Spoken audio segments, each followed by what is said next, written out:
Welcome back to the chilling pulse, where the shadows whisper and the unknown lurks just beyond our reach. Tonight, we bring you two terrifying legends, one from the darkened streets of Texas and the other from the misty peaks of California. First, we uncover the chilling tale of the Candy Lady of Terrell, a mysterious woman who lured children with sweets, only for them to vanish without a trace. Then we venture into the Santa Lucia Mountains, where the dark watchers stand silently on the ridges, watching, waiting, but never approaching. Who or what are they? Are these stories just myths? Or is something sinister still lurking in the darkness? Stay tuned, turn down the lights, and let's explore the fear that hides in the unknown. The Candy Lady of Terrell, Texas. They say evil hides in the most unexpected places. Sometimes it lurks in the shadows, and other times it waits behind a kind smile, offering sweet treats. Have you ever heard of the Candy Lady? In the early 1900s, children in Terrell, Texas, whispered about a woman who left candy on their windowsills at night. At first, it seemed harmless, but then children began to disappear. Some were never seen again. Tonight, let me take you back to a time when innocence turned into horror, and when the sound of rustling candy wrappers meant something far more sinister. When I was little, I remember hearing the story from my grandmother. She warned me never to take candy from strangers. "You never know what's inside," she said, her voice trembling slightly. Back in the early 1900s, children in Terrell, Texas, would wake up to find candy on their windowsills. At first, it was a thrill, a secret gift, a little mystery. Kids whispered about a kind old woman who left them the sweets. No one knew who she was, but they called her the Candy Lady. But then the notes started appearing. Slipped between the candy were handwritten messages. Some just had names. Others had strange, unsettling warnings. "Come outside and play," or worse, "I see you." The parents thought it was a harmless prank, until children began to disappear. It started with a little boy. His name was Jonathan. One morning, his bed was empty. His window was wide open. The only thing left behind was a small pile of candy and a note that simply said, "Gone to play." Search parties scoured the town. His parents begged for answers, but no one saw anything.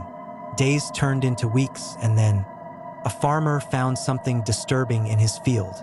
A set of tiny teeth wrapped in a candy wrapper. More children vanished after that.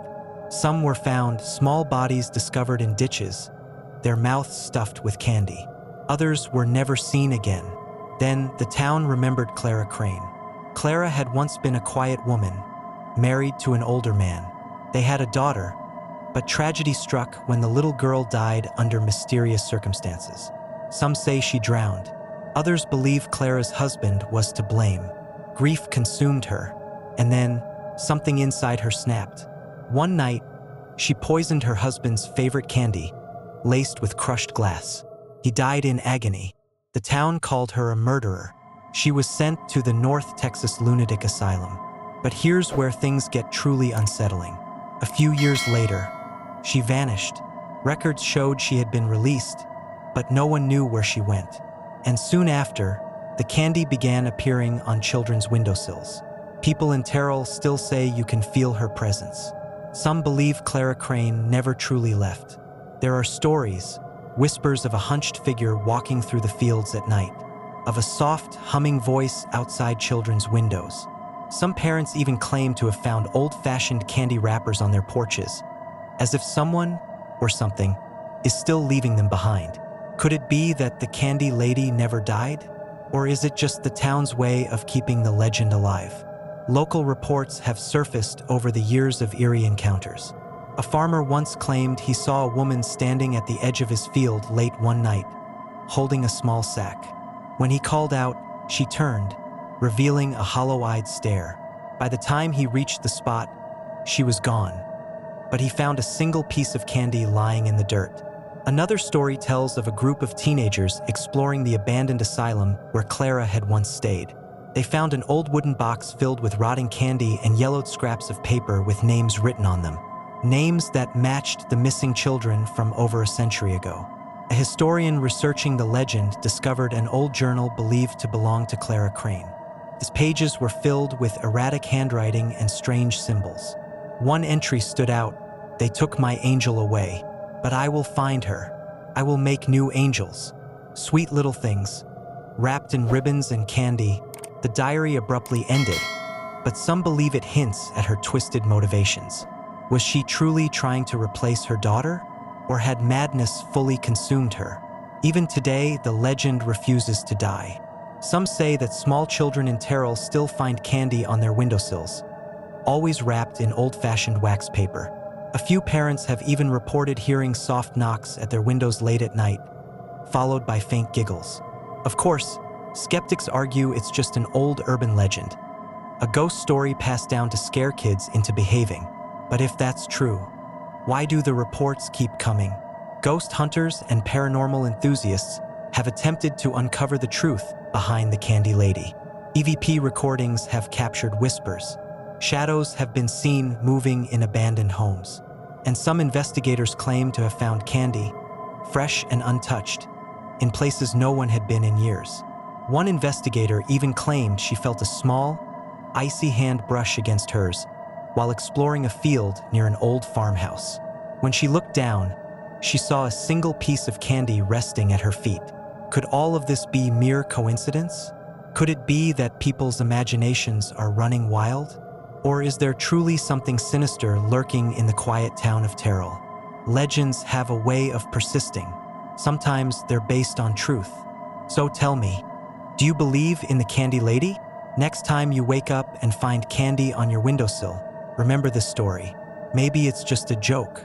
Or maybe someone is watching. Would you take the candy?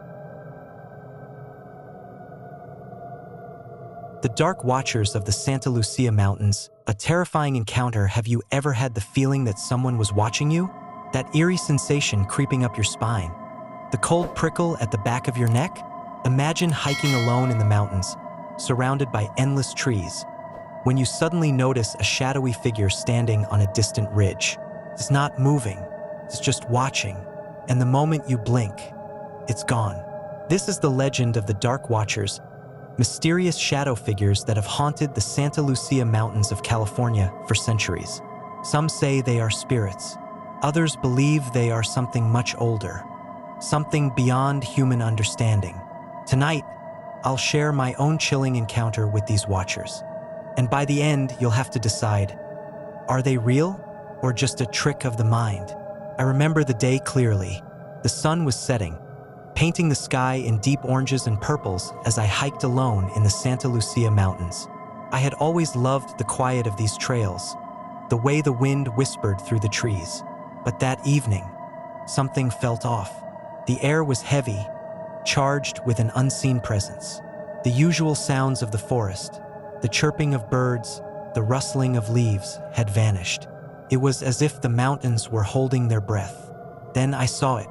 At the top of a distant ridge, standing tall against the fading light, was a dark figure. It was massive, at least 8 feet tall, cloaked in shadow. I couldn't make out any features, no eyes, no face. Just a silhouette staring down at me. I froze. Every instinct in my body screamed for me to run, but my legs wouldn't move. And then, it shifted. Not a normal movement, but a slow, unnatural glide, like it wasn't walking but floating. I blinked, and just like that, it was gone. My heart pounded as I stood there, staring at the empty ridge. Had I imagined it? Was it just a trick of the light? I told myself to keep moving. Maybe it was nothing. But as I walked, that feeling of being watched never left me. The air around me felt colder. The trees seemed different, like they were bending toward me, whispering warnings I couldn't understand.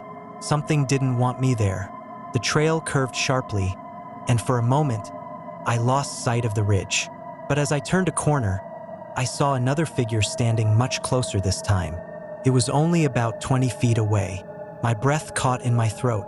The figure stood motionless, its form blending into the twilight. This time, I could feel something, an overwhelming wave of dread pressing against me. And then it tilted its head. Not fast, not sudden, but slow and deliberate. like it knew I was looking. Panic took over. I turned and ran, my footsteps pounding against the dirt path.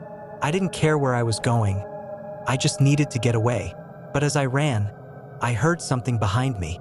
Not footsteps, a whispering sound, like the wind, but layered with voices. Low murmurs, overlapping, impossible to understand. The watchers were following me. I sprinted blindly through the trees, branches clawing at my arms. The sun had nearly set now, and the forest had become a twisting maze of darkness. Then I tripped. I hit the ground hard, dirt filling my mouth. As I pushed myself up, I glanced behind me. The watchers were there. 3 of them now standing just beyond the trees, watching, not moving, not breathing, just waiting. I scrambled to my feet, forcing myself forward. My flashlight flickered as I ran, the battery dying at the worst possible time. Then the whispers stopped. I turned one last time and they were gone. The forest was silent again. It was like they had never been there, but I knew what I had seen. Later, I learned that the Dark Watchers have been seen in the Santa Lucia Mountains for centuries. Early Spanish explorers wrote about them, describing tall, shadowy figures watching from the cliffs. Even the native Chumash people spoke of spirits in the mountains, silent watchers who never interfered, only observed. Some say they appear to travelers who are lost, or those who venture too deep into the unknown. I never went back to that trail, but sometimes, late at night, I dream of them.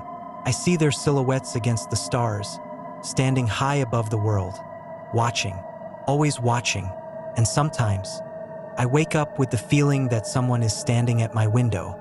So, what do you think? Are the Dark Watchers real? Are they spirits, ancient beings, or just a trick of the mind? Or maybe there's something else entirely. Something waiting for the right moment to step forward. Would you dare to hike alone in the Santa Lucia Mountains at dusk? Let me know in the comments. And if you love eerie stories like this, make sure to subscribe. Until next time, keep your eyes open, because you never know who might be watching. And that brings us to the end of tonight's journey into the unknown. The Candy Lady. Was she a grieving mother seeking revenge, or something far more sinister? And the Dark Watchers, are they spirits, ancient beings, or just tricks of the mind? The truth remains a mystery. But one thing is certain, some legends refuse to die. Now, I turn it over to you. Have you ever experienced something unexplainable? Would you dare to take candy from an unknown visitor or hike alone in the Santa Lucia Mountains at dusk? Let me know in the comments below. If you enjoyed this chilling tale, don't forget to like, subscribe, and hit that bell icon so you never miss a new horror story. Until next time, stay curious, stay cautious, and remember, some things are always watching,